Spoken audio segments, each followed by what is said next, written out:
You're listening to the Today in Manufacturing podcast. Hi, I'm David Manti, and welcome to a new episode of the Today in Manufacturing podcast. With me today are Jeff Franke and Anna Wells. We each have about 15 years of experience covering the manufacturing industry. Every week, we take the 5 most popular stories on our websites and discuss the implications they might have on the industry moving forward. Before we get started, please make sure to like, share, and subscribe to the podcast. You could also help us out a lot by giving the podcast a positive review on whatever platform you use. Finally, if you want to email the podcast, you can reach us at Jeff, Anna, or David at IEN.com with email the podcast in the subject line. Anna, how was your Thanksgiving? It was great. I'm still a little drowsy.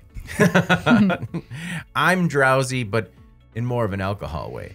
Jeff, how you doing this week? It's good to know, since you got 2 small children running around the house, that you just forget the turkey, went straight to the cocktails afterwards. They're penned in.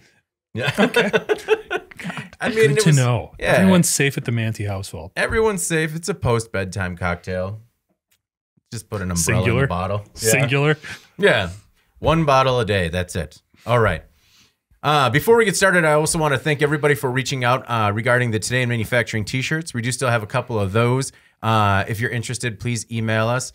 I also had the opportunity to hand off some in person when I was down in the Milwaukee area. So if there's anybody else in the Milwaukee-Madison area, just let us know. And hey, you might even get an in-person delivery. Wait, say that again. So you're like ringing people's doorbells that ask for shirts and then just like, and we're not filming it? I didn't.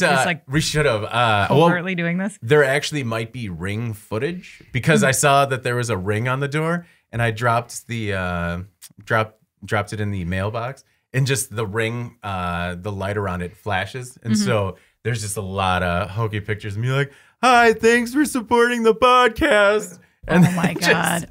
Why'd you use that voice? Wasn't necessary? That was like in my head. I was just there alone. Oh. Yeah, no, that was just like, as I was processing how weird my actions were while I was doing it. Yeah, if you're not comfortable with this, just include a note that says, please don't come to my house, David. Yeah, I'll cover the postage. Don't come anywhere near my home. Yeah, we can send it in just a regular box. That's fine. Well, Pete, if I made you feel weird, sorry? You made me feel weird just hearing about it. This is like normal, though. All right, let's jump into our first story this week. Samsung says it will build a $17 billion chip factory in Texas. Last week, Samsung announced plans to build a $17 billion semiconductor factory outside of Austin, Texas. Texas Governor Greg Abbott says it's the largest foreign direct investment in the state of Texas ever, and it comes amid a global shortage of chips used in everything from phones to cars. The company will start building the plant next year, with operations scheduled to begin in 2024. Samsung says it chose the site because of government incentives, as well as, quote, the readiness and stability of local infrastructure. Jeff, I understand that infrastructure is ready, but will this plant have any, I mean, it's going to be 3 years before this has any impact on the chip shortage. Well, I think when we look at the chip shortage right now, we really gravitate towards the automotive sector. That's where I think we get the most headlines and see the most impact right now. So many unfinished vehicles just basically sitting out on production facility lots. So in that respect, not immediate. But when you look at long-term and avoiding this going forward, yeah, this is a huge, huge deal. And what I thought was really interesting, well, a couple of things. The first thing that caught me is the first reason they gave for choosing this location was the government incentives and the ability of local government to work with them. Reading between the lines, this is obviously going to be tax breaks. This is going to make the process of building and managing this facility much easier and smoother, you would think, with anything you need to do in terms of getting new construction project going. And then the $20 billion that they're spending there, all the jobs, the production that brings to that area, that's huge. And it's obviously a great thing. Yeah. In terms of the impact on the automotive side, a lot of what Samsung does isn't exclusively focused on that. They're a little bit more diverse in their chip application production. But when you look at that, you look at this being in Texas, it kind of made me wonder a little bit with how far up this was really endorsed. And you've seen the Biden administration do a lot specifically focused on chip production and bringing some of that back to the U.S. It wasn't that long ago where the U.S. had a third of the global production of chips for computers, devices, cars, all of that stuff. That shrunk down to about 12% right now. Oh, wow. So in trying to get that back, the Biden administration was heavily involved. They get these huge facilities going in. You wonder if there isn't the potential then for other things down the road to also come into this area that are kind of dominated right now by China from a production perspective. When you look at smartphones, smart appliances, things of that nature, is there the potential to also take those things a little bit away from China? Right now, we're in this sort of economic standoff. War might be a little bit harsh, but definitely a lot of harsh words going back and forth in terms of battling China economically. This seemed like a real win, not just for this area, but kind of for the U.S. and the Biden administration's focus on getting some of these economic elements away from China and here. Yeah. The other thing it made me think of, I'm sorry. No. I was just going to say it's a war and not a standoff because you saved that many characters in the headline. There you go. Yeah. The other thing it kind of made me think of is back in 2013, Google bought Motorola. They came up with the Moto X phone. Remember, it was a big deal. They were going to make it down in Texas. They bought this facility. They had, I believe it was Flextronics or something like that, a contract manufacturer that they were working with to build smartphones here in the U.S. It lasted about a year. Yeah. It did not take off. So on the one hand, it's great to see all these chip plants. Intel is also building one. Micron made a huge investment. All these other folks doing this. It would be great to see it go beyond that. But also, are we built? Is the U.S. ready to do that? Do we have the infrastructure to really take over some of these things that have prominently been built in China? Anna, what's your thought on it? I mean, do you see this being a temporary fix that's a result, sort of reactionary, or do you see this more as a overarching change in the way we do business in the U.S.? Yeah. I mean, I think that there are a lot of dramatic, maybe more permanent changes that are going to take place in terms of how people operate. At the onset of the pandemic, there was a lot of talk about onshoring of critical components. And I think we're truly now seeing just how much we consider critical that maybe we didn't at the beginning of the pandemic. I mean, it's not about gloves anymore and 95s. Like, look at the auto shortage right now and people thinking like, how are we going to get out of this? Right. If you look at automotive, I read a report this week that quoted a head at Daimler saying how fundamental the business would change, the automotive business would change based on this semiconductor shortage. So they're talking about like, yes, long-term, this is new. Like, so his name's Michael Brecht. Okay. And he heads Daimler's Works Council, and he told this a German press agency basically that that it sounds like they're going to focus on disintermediation, which is kind of cutting out the middleman, right? For lack of a better way of saying it. It's a long word for that, but he says in the future, vehicle manufacturers will purchase raw materials and key components themselves directly from the respective suppliers, and will no longer rely solely on the large suppliers as system providers. So it will be interesting to see, like, as these new fab plants pop up, they begin to do more direct business with the end customers. Will auto supply distributors get cut out of the deal? What else will this mean for how they operate? Will their inventory, holding costs be like? I mean, that will change. Oh, yeah. Will this strategy impact other industries? Will we see more of it in industrial? So I don't know. It's interesting to see this happen. They could have some big customer contracts right away. If say the big three are tired of dealing with the status quo and how they've done it now. They want to be buying direct right from this plant or from Intel or from whoever. Yeah. So it makes a lot of economic sense to do it. I think that they could recoup a lot of their investment costs relatively quickly. So we may see more of this, as Jeff said. Well, and Jeff, it's not just economical, but this article talked a lot about how it deals with national security, with U.S. companies being so dependent on chips produced overseas. I mean, it's obviously a concern, and we continue to see that with Huawei, and a lot of things that have come down from the U.S. in terms of restricting their access to our components, as well as us even thinking about bringing in their products to this country. So, yeah, it's interesting where it stops and where it starts. I thought where Anna also brought up about how these companies are going to get closer together. I mean, maybe in the future you see these chip makers stationed within a Ford production facility, right, or something similar like that, whatever way it makes sense, taking advantage of purchasing and quantity and things like that, and some of those pricing breaks, and also just simplifying supply chain. That's one of the biggest thing that COVID has impacted. people just reassessing, does it make sense to source from here and build here? Do we want to put it all closer together? Which is why, again, more chip makers in the U.S. that could really lead to some interesting developments for other manufacturing down the line. Well, and it's not, I mean, it kind of fits in with how automakers already operate, right? Where all their key suppliers are kind of really close regionally. When possible. When possible. And, you know, these chip manufacturers might just be the nucleus of what that new sort of campus looks like. Campus, I don't know, not like in Compound? Compound. Worse. No.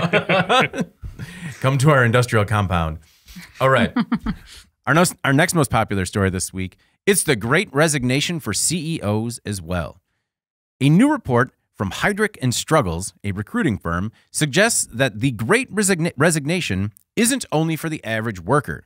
The number of companies who changed CEOs in the first half of 2021 are more than double that of Q3 and Q4 in 2020. The firm believes a switch to all virtual communication has been, quote, exhausting for executives, forcing many to seek a career or lifestyle change. Another possibility is that companies kept leadership in place during the instability of the pandemic and are finally willing to make a change. The recruiting firm thinks that the Great Resignation will continue, with executives who delayed retirement during the pandemic finally pulling the plug. Anna, do you foresee more disruption going into 2022 in terms of CEO turnover? I do, because the analysts say that's what we should expect. And I'm actually surprised it wasn't worse in 2021. You know, to me, it was interesting because we talk a lot about how the economy has changed and there's a big need for workers. There's a big need for labor right now. There's a challenge getting it right. But I think this report kind of touched on an interesting component of the hiring influx over the last 6 months or so that's a little bit more nebulous as far as an impact from the pandemic, which is, I wonder how many of the new hires taking place now are pent up in the sense that people simply didn't want to make those decisions over Zoom. Oh, yeah. We hired during the pandemic, as you guys may recall. Yeah. But we waited as long as we could. And we did interviews remotely and as close as possible to the time that we were reopening the office, because we didn't want to like engage in this protracted like remote onboarding process. And I think you have to kind of weigh the pros and cons, in my opinion, of starting someone from home. Right. Because you know, they miss that cultural element. They miss a lot of tribal stuff. It's harder to get a feel for the environment that they're in. You know, most of us that were thrust into the remote environment, like we already had that foundation. We did our jobs already. We knew our duties, how to execute them remotely, or we could learn. But there's something plodding, I think, about remote training for the trainer and for the trainee, right? Yeah. And you just worry that like the person is just going to be kind of on this island and not feel connected to the team, and therefore they're starting out at a disadvantage. Oh, yeah. And I know we were all concerned about that, right? So I'm not surprised that people wanted to wait until they could work through this process with fewer restrictions. And that obviously applies also to executive level, because it looks like a lot of these companies were like, we're just going to try to get through the worst of this and then maybe make these significant personnel changes when we have a little bit more at our disposal in terms of like face-to-face interviewing, a little bit of onboarding in person. I just think that that makes a huge difference, but it's not something that everyone's really been talking about, that maybe some of this hiring is just stuff that's been sitting there waiting to happen during the pandemic. Do you think the CEOs knew the writing was on the wall? For sure, for some of them. I mean, it sounds like this is sort of a mix between like CEOs who are being forced out now because the opportunity is better for their companies to replace them, versus also executives who are facing the same kind of burnout that the rank and file are facing, and they're just quitting. You know? Yeah. Well, it's one of the things about the pandemic is that we did work from home, but we're constantly creating things every day. So we had things that we could make. Like, I couldn't imagine navigating a work from home situation if I was just a manager. You know, if all you had, like when you talk about exhausting, if all you're doing are replying to emails, working on personnel problems, you know, like that had to be just an incredible pain. And Jeff, you have experience managing larger teams before. If that was all you were doing from home, was sort of putting out all these little fires and answering every email, like I could see how that would get maddening. Absolutely. I mean, you can definitely see that part of it. I do think a lot of this was, like Anna alluded to, sort of a pent-up demand a little bit. Yeah. I think some folks hung on a little bit longer just because their company was going through a tough time. Maybe they had plans to step aside and they extended their tenure a little bit. I also think it's much more competitive for quality leadership right now. Exactly. I think there's a lot of people that are willing to look outside their organization to bring in a stronger leader. We're seeing that a little bit. We've seen CEO pay rose by nearly 19% between 2019 and 2020. 19%. 19%. So these guys are getting bank. Yeah, Like, it's about time too. paid. They've been grossly underpaid so far. Yeah. So obviously that makes it very competitive out there. People recruiting from other places, people bringing people from outside. The other thing is, if you're getting paid that well, maybe 2 or 3 years and you're like, I'm good. I'm out of here. I'm at the end of my career or close to it anyway. I've been doing this. I'm making good money. I can step aside and be fine. Yeah. So I think that may play a part. I think one of the more encouraging things too from this study and looking at it is that they're getting more diverse in terms of where people are looking to get their CEOs from. Right. Not just in terms of minorities and women, but also from different areas. They said there was a much lower percentage coming from former CEO, COO, and CFO positions, drawing more from tech, risk management, and even like, I'm going to go out on a limb and say a lot, probably supply chain and sourcing people were also looked at very heavily in dealing with all the crap we've been dealing with for the last 18 months, which, by the way, when you think about last March, doesn't that seem like about 10 years ago? Yeah. That does not seem like a year and a half. No. But for what people have been dealing with, I thought it was interesting how that's transitioned as well in terms of where they're looking to get new CEOs and new leadership from. That's part of that exhaustion. Yeah. Living 24-hour days. Yeah. No, I thought it was really interesting too that we saw more women being hired into these roles, but I still found it troubling that women still only make up 6% of CEOs globally, but at least the US is number 2 with 12% of the CEOs being women. So a bit of room to go there. I also found it interesting that the average tenure for a CEO is 6.5 years, just over 6.5 years.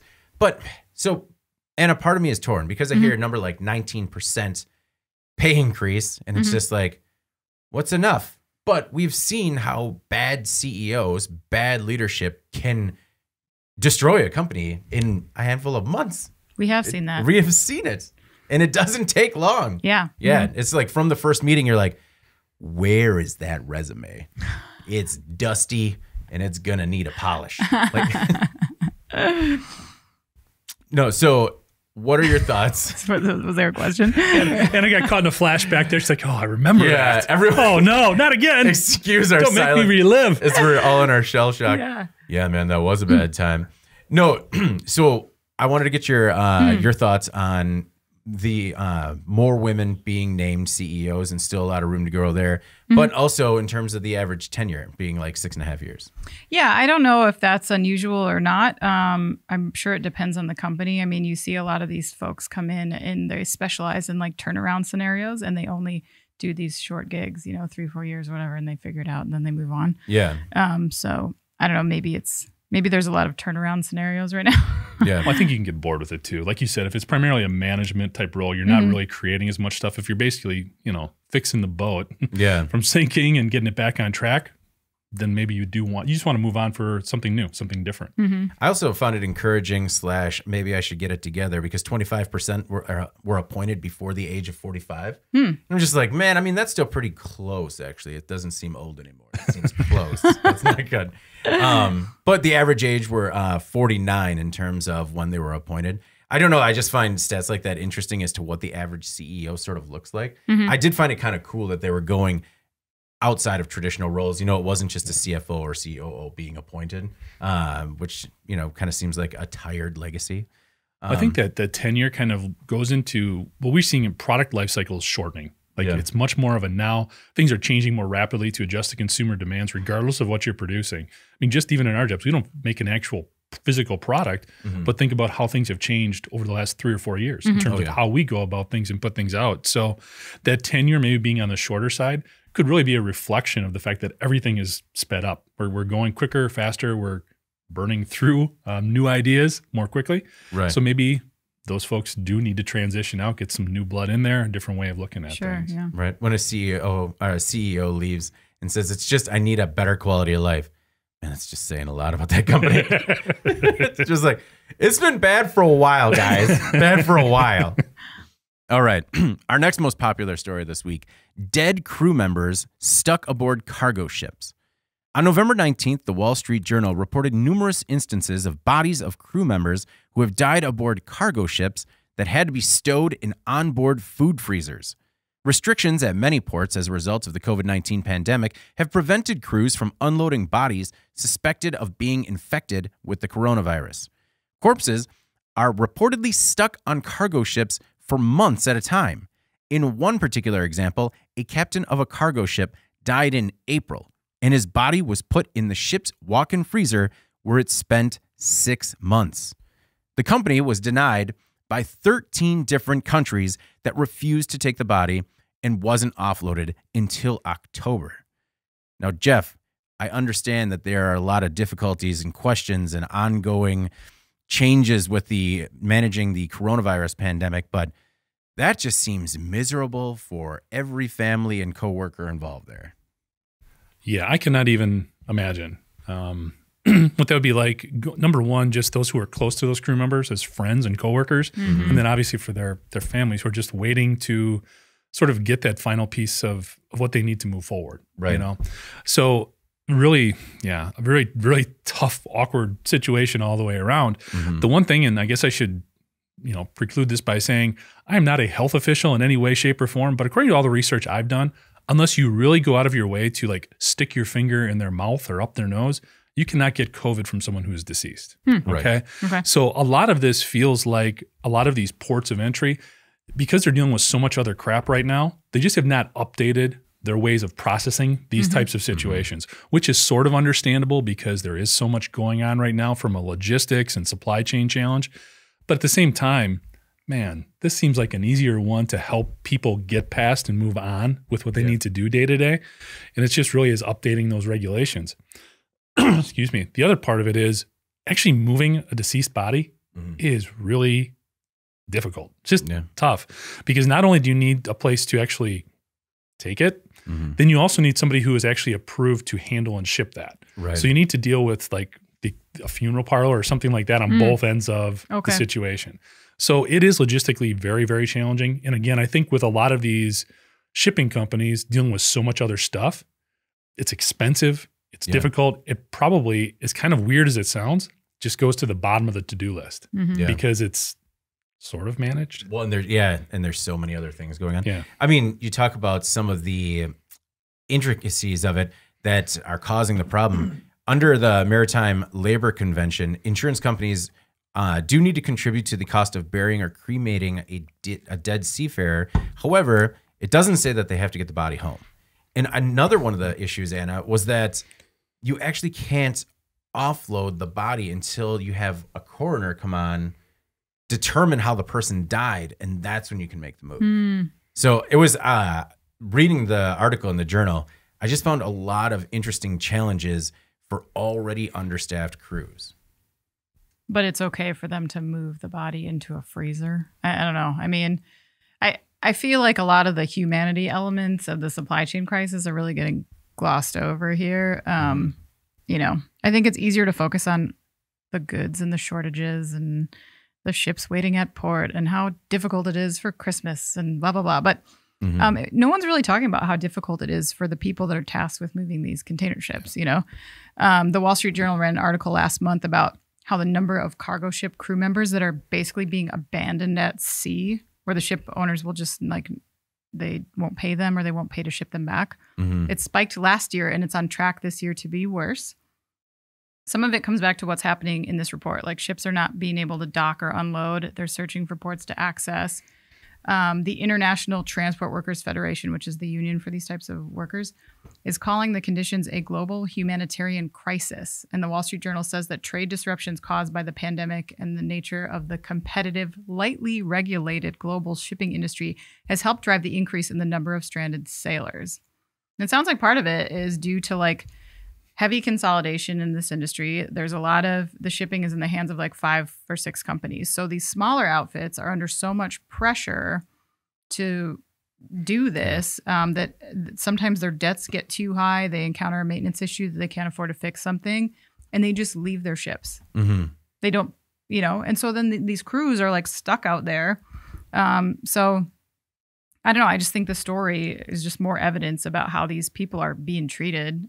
This supply chain crisis is terrible on so many levels, but the fact that there are human beings being just left out to sea. Yeah. I read reports of like some people being stuck for like months and months because they can't always just come in. Even they're like very close to port, but they can't always just come in because they won't let them in. They won't let them in. Yeah. So they're eating like rice, on the ship. They're trying to like get their money for like a year's worth of back wages. They can't get their money.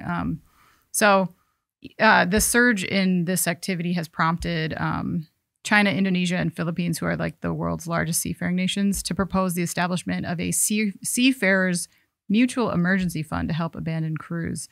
I don't know where that has landed, if yet, but it would be nice if somebody would try to take control of this problem.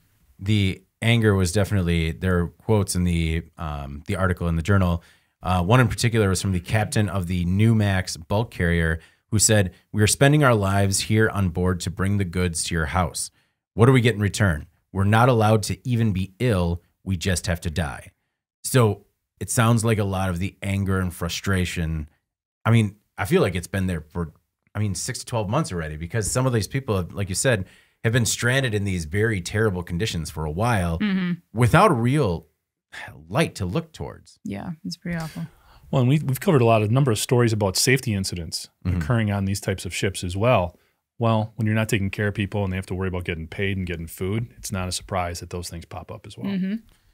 All right. Our next most popular story this week. Feds sue truck maker for firing whistleblower. Truck maker Peterbilt has been accused of violating whistleblower protection laws. The Department of Labor says the company fired an employee who raised concerns about its efforts to protect workers against COVID-19 at its plant in Denton, Texas. The company said it would clean workspaces but continue production as usual. After the employee pressed the matter with a local business group, Peterbilt fired the worker for disclosing trade secrets and poor performance. OSHA found that the company improperly retaliated against the employee, and the Labor Department has asked a federal court to order Peterbilt to reinstate the employee, expunge the personal record, and provide back pay. Jeff, I was interested in getting your perspective, not only on the story, but, after these whistleblower complaints go through and they're ordered to give their job back, I always think about what it would be like to go back into that office or the facility. And it just seems like maybe the most awkward ever. Well, potentially. This is a very large facility. Yeah. I think it's like 2,000 people. 2,000 employees. Yeah. Working there. So in that respect, I think it could be easier. Plus, we don't know how everybody else felt. Yeah. I mean, the other folks in working there may have felt similarly. Doing a little bit more research, it looks like his primary concern was just social distancing. Yeah. Because that was one of the first things that came out. And this actually, this was right when it was getting going. Yeah. Right when it started getting hot in early March of last year. So he raised concerns about social distancing. This almost feels like there was something personal there, or just an overreaction because somebody was talking about company business outside of the facility. Right. And somebody's feelings got hurt and they overreacted in a ridiculous manner. Really. Yeah. Firing the guy for that. It also came at a really weird time because you say Paccar, is that how you say the parent company's name? Yeah. Paccar. Oh, actually, I don't know. That's why I just said Peterbilt. Paccar. They own Peterbilt. They're the parent company. They own some other transportation manufacturing companies as well.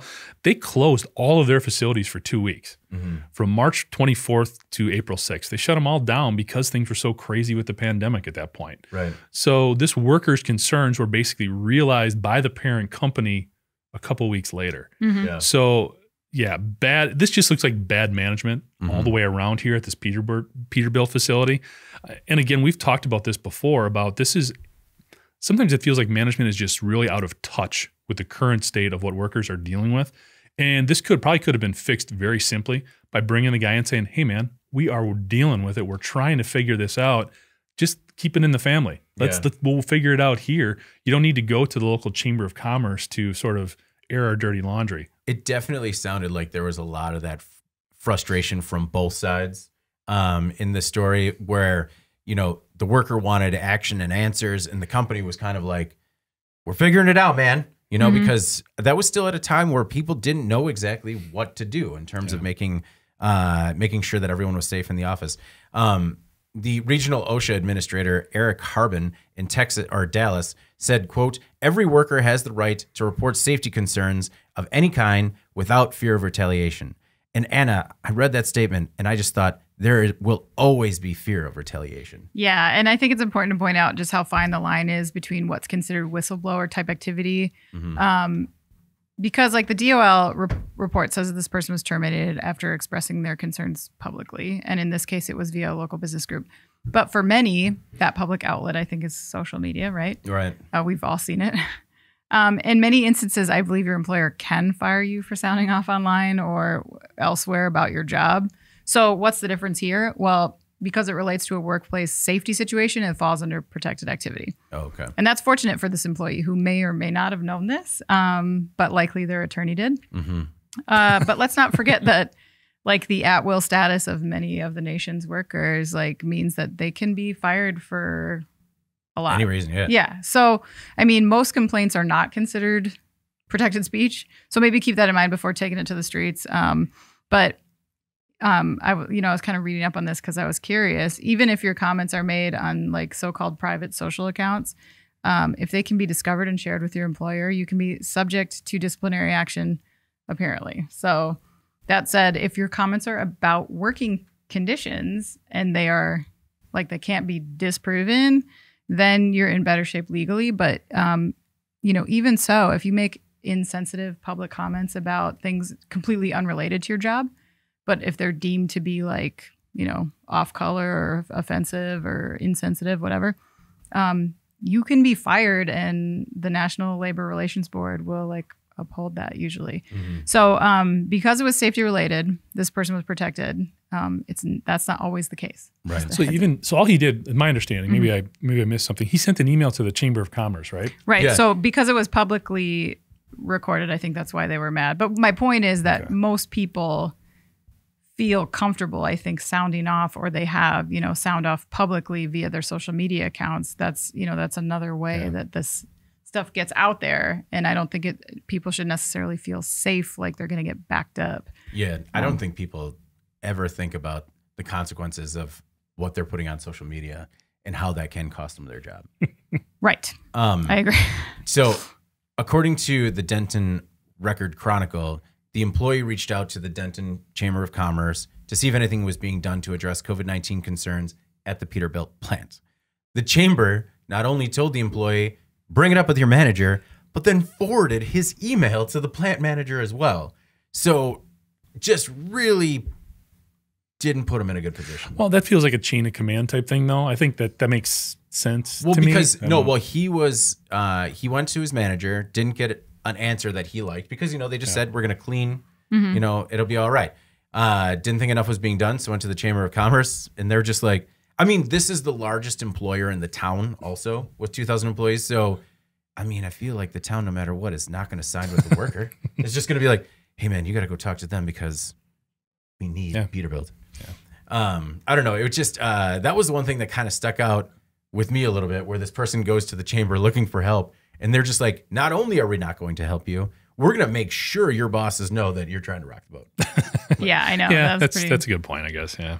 So in the event that you have concerns, don't start with the Chamber of Commerce. Maybe not even a second or third option. Yeah. All right. Our most popular story this week, domestic automakers rank last in reliability. Consumer Reports has unveiled its annual brand rankings for auto reliability. The independent agency says Asian auto brands led by a wide margin, with Lexus, Mazda, and Toyota in the top 3 for the second year in a row.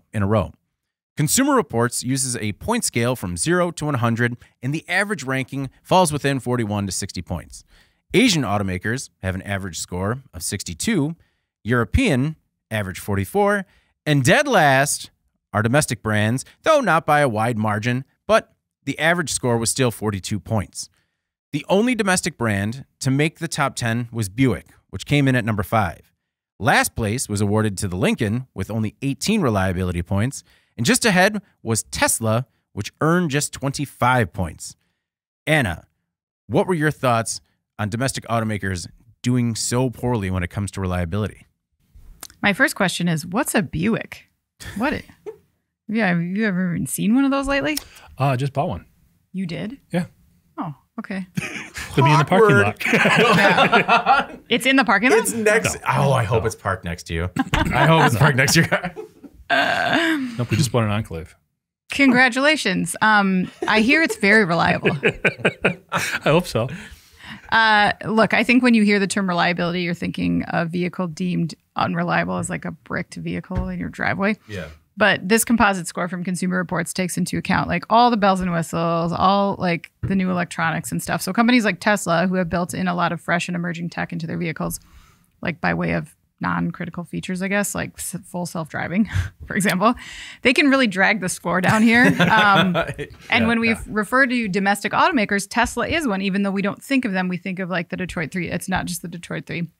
Tesla's Model X, we know, pulled this weight down big time. They just had an abysmal score. 5. They scored a 5 out of 100. 5 out of 100. Yeah. But they said, the report said that part of it was their like fancy gull wing doors that they have, and also the full self-driving, which we know is full of holes and bugs and stuff at this point. But anyway, there's definitely something there in this report. We saw obviously Buick only in the top 10. We also saw that domestic trucks and SUVs are outperforming cars. I thought that was interesting to note because we talked about this another time on the podcast as sort of this chicken versus the egg phenomenon. We keep hearing reports out there about how Americans no longer want small cars, but also how heavily does automaker strategy influence that when they are producing fewer models, doing fewer redesigns, and maybe the reliability is worse, is what we're finding out. I don't know. I feel like the incentive for automakers is like SUVs and trucks producing bigger profits. So do Americans not want to buy small cars, or do automakers not want to make small cars? I think it's maybe a little bit of both. And I thought this was interesting data that kind of backs that up a little bit, that maybe they're just not as focused on the quality there. Their SUV and pickups are kind of at the top of their list. Yeah. Without a doubt. I thought it was also interesting that they came out and said it's because automakers are not getting too creative, but one of the big complaints was how people are trying to redesign the door handle. And it's just, they don't work 100% of the time. And that causes a lot of complaints, which drags down the reliability score. And the one guy just said, just make a door handle that works every time. Well, that's a Tesla thing. Like their door handles get froze. Like you can't get it. Yeah, you can't open the door. That's a problem. Yes, it is. And from a Buick driver, you just can't have that, right? We've got pretty normal door handles on the new vehicle. Yeah, not a problem yet. Aside from your recent car purchase, congratulations. How did you find a car in this climate? Yeah, actually, that's a bigger question. We just got a really good trade-in value. I was going to need new brakes and tires, so I basically looked at it. That's the down payment. Oh, okay. And I got good trade-in, and there you go. Nice upgrade. What were your thoughts in terms of, did you find it more reliable than your other options on the lot? Well, I mean, we had a GMC and we bought a Buick. So, and I drive a Nissan, I guess my everyday car, but I was actually a little bit surprised that this story was this popular on the site, because we've been covering this for a while. I mean, this wasn't like breaking news that domestic automakers' reliability scores were lower than those, especially of the Asian folks, or the Asian automakers. So I think what this really goes back to for me is the different approaches that these companies have taken to the U.S. auto market. Okay, when you look at Toyota and Nissan, it was the late 50s, early 60s where they really came into the U.S. auto market right from the start. They had smaller vehicles that were more fuel efficient, that were built to last longer, but you sacrificed on the performance side of it. At that same time, it was U.S. muscle cars. Okay, when you looked at what was coming out, if you opened the hoods on those two vehicles, if you opened up a Toyota, everything was pretty tight. It was pretty compact. Everything had its place. That kept the weight down and the fuel economy up. If you opened a U.S. vehicle that time, you had tons of room underneath that hood because they were bigger cars. They were made to be worked on. You bought that car knowing, hey, I'm going to be able to do my own stuff on this vehicle. I can, if I want to do something with the carburetor, if I want to put a blower on this motor, whatever it is, I can do that. That's not the way the imports were made at that point. And over time, as we saw fuel efficiency become more important, gas prices increase, overall cost of just owning and maintaining a car go up, the imports were in a much better place than the U.S. automakers. And they've been playing catch up ever since, because it seems like the U.S. automakers have always been focused more on performance than reliability. They feel, you know what, it's going to last so long, people are going to buy parts to replace it, and that's the way our business model works. That's not the way the Nissans and the Toyotas of the world have gone about things. And as you can see right now, I mean, they're benefiting from that early approach right now.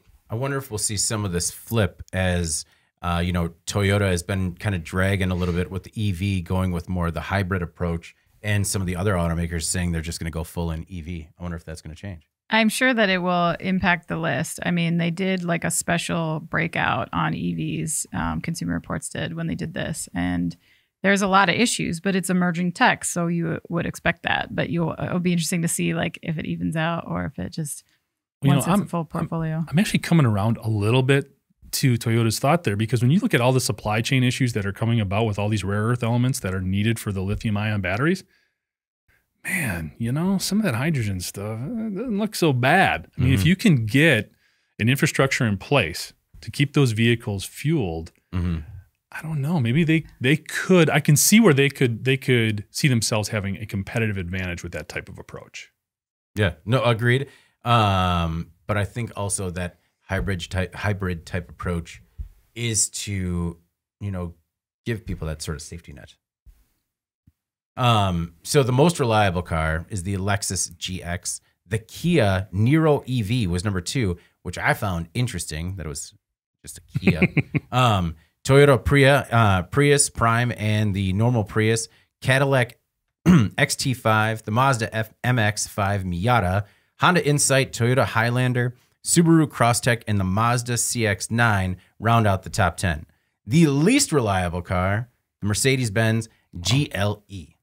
That is surprising. Isn't that surprising? I think that's also, isn't that what Boss Man just bought 2 of? Isn't if the Tesla Model X or whatever got a 5. A 5, how is that not the least? I don't know. It got a 5 and it's not in the top 10. So I have to imagine that. What was crazy is that the Ford Explorer, the Ford Mustang were number 2 and 3 on least reliable, followed by the Silverado and GMC Sierra, the Chevy Corvette, Volvo XC90, the Volkswagen Tiguan, and then the Tesla Model Y was the 8th most unreliable. I think what may have skewed these, if you looked into their sort of procedures in doing this, it was a lot about owner complaints, things that they you know, obviously complained about. Yeah. So not enough owners. You could see a Mercedes-Benz owner maybe complaining a little bit more. A little bit more particular? Yeah. I don't know what you're talking about. Number 9 was the Chrysler Pacifica, and then the Subaru Ascent, the 10th least reliable car out there. I always like lists like this where it's just like, all right, which brands are they going to murder? Ooh, yeah, okay. Chrysler Pacifica, that's a minivan. I just, it's a bummer. I'm just happy minivans are still out there. All right, let's move on to In Case You Missed It. Some of the stories that weren't as popular on the site, which is understandable because it was a holiday week, and well, a lot of them were unpopular. Yeah, I was not on our website either, everyone. So yeah, it's okay. We didn't miss you either. No. All right, Anna, I'd like to start with you. What's your In Case You Missed It this week? Sure. So I got taken in by this headline. Invention lets people pay with a high five. In a time where high fives have fallen out of fashion due to like rampant germophobia, let's not do that. It feels a little out of touch. But anyway, there's more to it apparently. So researchers at UCI's Henry Samueli School of Engineering detailed how they integrated advanced metamaterials into flexible textiles to create a system capable of battery-free communication between articles of clothing and nearby devices. So they liken it kind of to like if you use like tap to pay on your credit card. This would be like sleeve to pay. Kind of. I don't know. Yeah. It says that like the electronics establish signaling as soon as you hover your clothes over a wireless reader so they can share information with a simple high five or a handshake. Right. But like the idea is from an application standpoint, like you would not need to unlock your car with a key. We know that that's a problem for me. Your body could be like your badge to open a gate if you were like needing access somewhere, say, I don't know. So I don't know. The whole like jacket starts your car thing is not appealing for so many reasons. Harder to lose your jacket. Yeah. Also, like, do you always have to wear it? Like, what if it's hot? I don't know. Like, can then you you're taking your bike. Can you change? Yeah. Or you just have to carry it around in the summer, or can you change it to a different style if like your members only jacket? It needs to be like a shoe or something. Yeah. But I mean, even that, I mean, you're not going to wear the same shoes. I think in terms of smart clothing, it's where all of it will have the same data for you. I guess. I don't know. Like, it'll all be linked with your Google Pay. So like your whole wardrobe? Yeah. So they talk about some of the applications I think that this is more useful for, which is like medical stuff. If you had a hospital gown that could monitor your vitals at all times, or if you were an athlete and you were wearing like pants that could track your heart rate and your leg movements or whatever. I don't know, that kind of stuff. So that sounds interesting. The designer said that it's meant to, quote, reduce the burden that modern electronics can bring to our lives. But sounds like it's also adding a burden, which is you have to wear the same shirt every day well, for the and rest plus, of your life. couldn't I just be like acting excited that I'm happy to see David, give him a high five and just like steal all his info? Yeah, Right? like aren't Just you like, accidentally? I just got blown up on my Venmo. Like, Yeah. Jeff just robbed me. Hey, have a great day, buddy. High five. Right? My God. Well, and aren't you Hacker. accidentally doing stuff all the time? Like how are you stopping it from starting your car if you don't want it? Like, Just Yeah. like I I'm was just- late today because I couldn't stop turning my car on. I know, I'm trying to get out of it. When I hear about the smart fabric, the one thing I also always think about is how kind of dangerous it gets because it's real close to being an implantable. It's real close to being in-body. Yeah. Because a lot of the inconveniences you're talking about, they're just like, well, you know, it would be a lot easier if it was just in your palm. Yeah, I mean, you got to get it out of your pocket. I mean, who wants to do that? Yeah. That's so hard. Think of how you never need to Oh, bring man. that jacket to start your car again. It's already in your hand. Yeah, we're just going to brain it right in there. Mm-hmm. And then you are going to, no, I'm not into it.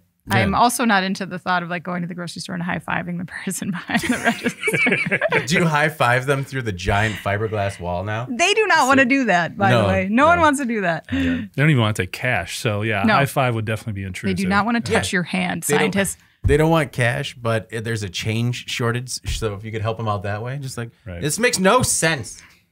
That is interesting. You know, anything to bring more power to the high five. Right. So if anyone wants to write in and tell me what I'm missing here, please do, because I'm missing something. Sometimes an application can just end at, huh, Yeah. that's neat. It's good that you can do that. I'm sure there'll be a need somehow. Someday. Someday, yeah. All right. Mine, in case you missed it this week, was NASA seeks ideas for a nuclear reactor on the moon. So NASA wants to put a nuclear fission power plant on the moon. The agency recently put out a request for proposals for a fission surface power system. NASA is working with the Idaho National Laboratory to establish a sun-independent power source for missions to the moon by the end of the decade. It'll be a vital next step in human space exploration, and if it works, the next objective would be to put one on Mars. Now, this reactor would be built on Earth and then sent to the moon, and it is no easy task. No way. All they're asking for is a uranium-fueled reactor core, a system to convert the nuclear power into usable energy, a thermal management system to keep the reactor cool, and a distribution system providing no less than 40 kilowatts of continuous electric power for 10 years in a lunar environment. That's it! And it has to fit inside a 12-foot diameter cylinder that's 18 feet long, and it can't weigh more than 13,200 pounds. And be semi-autonomous, and they need the ideas by February 19th. Ooh, that is And coming it needs up. to come in blue. Right? If you're just, it's got to match the NASA color scheme. They're not going to send something up there that looks SpaceXy. No. Is this going to be what Bezos uses to run all those factories that we're also Well, going that's to what I have was on the thinking. moon? He's 100%. probably going to say he already came up with this idea. Yeah. So, Oh my goodness, if they win You're the contract. welcome. yeah. Like I said it first about factories, right, guys? Yeah. You saw me. Oh, he's had a team working on it. He's like, actually, we have like 4 or 5 different ideas. You want to support those and just get the government to pay for it now? I like this because I like the idea of, further human space exploration. However, sometimes you read the proposal and it just sounds like, really? We're not that close. Yeah. There's a lot to do there. It's just the list of demands is amazing. So, if you just got anything hanging out on a napkin that you want to scan and upload as a PDF to NASA, they'll probably give you hundreds of thousands of dollars to develop it, but, So you got that going for you. Yeah. Jeff, any plans for a nuclear fission power plant? I've got nothing there. No napkins in the drawer. No nothing there. I have like a case of batteries. Is it less than 13,200 pounds? No, I have kids, man. Yeah, it's huge. I know. I hear ya. Even the rechargeable ones. Yeah, those are garbage. Jeff, what's your in case you missed it this week? My in case you missed it is Apple suing a hacker for hire company. So I don't know if very many people have heard of NSO Group. They are based out of Israel, but you may have heard about Pegasus, which is the software that they have for hacking iPhones. Oh, yeah. Now, I thought this story was interesting because what it feels like is potentially this Pegasus software came from a good place and now it's just being used for all sorts of bad things. Mm-hmm. Because the company is basically saying, Apple is suing them because this software can break into their phones, get a bunch of personal and proprietary information, and do with whatever you want. NSO is saying we have this software out there because when justice departments, law enforcement is looking to find criminals, see people doing bad things, they mentioned child pornography as one of the potential applications. This software allows them to get in past any type of encryption or other personal security and basically find out what's going on. Now, the fact is this Pegasus software is pretty bad because it has been used in a lot of bad ways. NSO basically has already been blocked by the U.S. Chamber of Commerce. There's a lot of other companies that have basically said, no, we're not letting you get in here. We're not letting you do this. We're not letting you sell this software. Mm-hmm. So it's kind of interesting because Apple is going after them and suing them to basically take the company apart. Kind of shut them down, yeah. Yeah, so that they can't do this anymore. I thought it was an interesting context because, again, it may have come from a good place. It's just being used for horrible things. Mm-hmm. And we've talked about companies having a certain ethical responsibility with their products. If you're smart enough to hack an iPhone, it seems like you could be doing some other stuff too. Mm-hmm. Maybe they're taking the route of least resistance here. And in this age where we talk about cybersecurity being such a huge part of industrial enterprises' approach to just running their business, making sure they're not getting caught into all these new IT scams that are out there, whether it's phishing, ransomware, all that kind of stuff. Just another thing to pay attention to. And in this instance, Apple could be doing a lot of people some big favors and going after them. Yeah. No, it's I know that I always say sometimes you can never have nice things, but it's something great like that comes out, and then it's just incrementally to the dark side.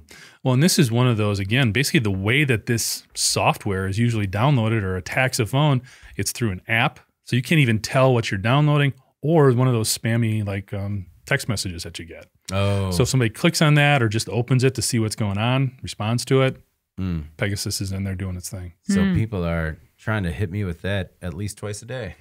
Don't do it, David. Yeah. Don't click through. There's an exclusive offer I was just sent to take advantage of Cyber Monday. I need to strike while the iron is hot and before this deal expires. Don't use your phone. Yeah, no, just got to stay off of that thing. Anna, any thoughts on the hacker for hire, other than it being just like a cool name for a company? Hacker for hire, yeah. I like it. No, to Jeff's point, big tech takes a lot of flack for antitrust stuff and just the leverage that they have. But in cases like this, they also have very large budgets for legal work. And like Jeff said, I think that this is a net benefit for everyone. Yeah. I feel like once Apple has you in their crosshairs, it's probably not a good spot to be. Well, it's kind of ironic too. Facebook is actually going after these guys too, because Facebook is a protector of personal data, and man, now I don't trust it all of a sudden. Now I don't trust it. Just like, wait a second, Facebook's against it. They must be good. Yeah. Do you think Apple is kind of like, hey, we got it? Yeah. Thanks, bud. Whoa. Thanks. Yeah, we're good. Keep your PR nightmare in the corner. We don't want your high five. That's how they'll get you with Pegasus. Yeah. They'll just get you with a high five. That's the next step. All right. Before we get out of here this week, let's go on to our final thoughts. Anna, what's your final thought this week? I was thinking that this week we should do as many taste test videos as possible because my stomach is a new size after Thanksgiving. Has stretched it right out. So I can do like back to back, whatever. Yeah, let's do these. So folks, be on the lookout. We got a lot of food in the studio that we need to taste test. That's right. I just got a box of pretzels and another box of frozen fruit. So we can, sweet and salty. Yeah, sounds good. Yeah, let's do it. I'm 100% on board. I love our taste test series.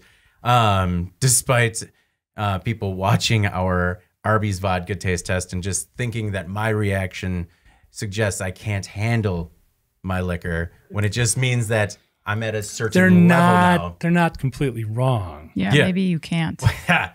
Well, it wasn't like we shot it over 3 hours. It was just an immediate response to how horrible it smelled. Jeff, what is your final thought this week?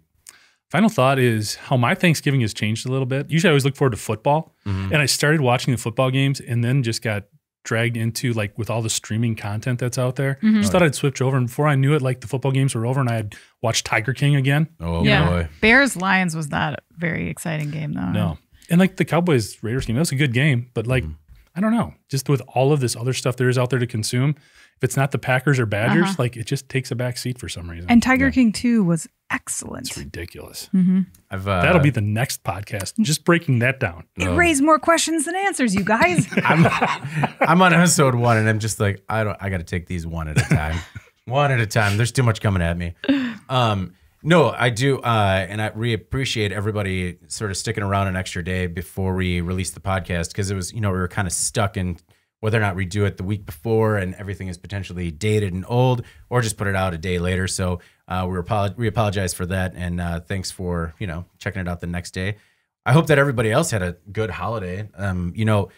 We do at our house or the homes I was at, we keep football on in the background. But with so many small kids running around, it's just, it was 3-0 in that Raiders game. And then the time I looked up again, I'm like, overtime, huh? In the 30s. Just, I feel like I missed a lot. I didn't realize we built that many Mr. Potato Heads. My aunt had a tote of Mr. Potato Heads. It was glorious. That sounds fun. It was very fun. Also, if you think I'm the weird one in the family, we just got a whole tribe of them. My goodness. And did they go with you to deliver the T-shirts? No, but I'll ask them to see what they think to kind of put them on the spectrum of weird. She's like, no, it sounds like a great idea. Oh no, it wasn't good. It wasn't good at all. No, it was just for me. It was a good time to be with family. That a lot of times I feel like as we've eased on COVID a little bit, people are still kind of a little cagey as to what they're comfortable with. And this was a nice one where I got to see a lot of the family and sit down and have a nice meal. And, it was a really good time. It was really, sometimes you got to take a step back and kind of remember what's important and everything. No, it was great being able to get together with the family on Thanksgiving. Couldn't do it last year, did this year. Yeah. So that was awesome. Yeah. That was the only, I didn't have an excuse to make like a 20-pound turkey for my family of 4. That was 23. What? I made a 23-pound turkey. Still got some left. Yeah, bring that in. Bring that in. We should taste test leftovers. I crushed this turkey. It's good stuff. Hate that idea. I don't hate it. All right. Before we get out of here, please make sure to like, share, and subscribe to the podcast. To email the podcast, ask for a Today in Manufacturing shirt. You can reach any of us at Jeff, Anna, or David at IEN.com. I haven't updated this document, so you could ask Andy at IEN.com too. I'm sure he'll respond with email the podcast in the subject line. You can also make sure you get, if you subscribe to our daily and weekly newsletters, you'll make sure that you get the podcast in your inbox first. All right. For Jeff and Anna, I'm David Manti. This is the Today in Manufacturing podcast, and we'll see you next week. Thank you for listening to the Today in Manufacturing podcast.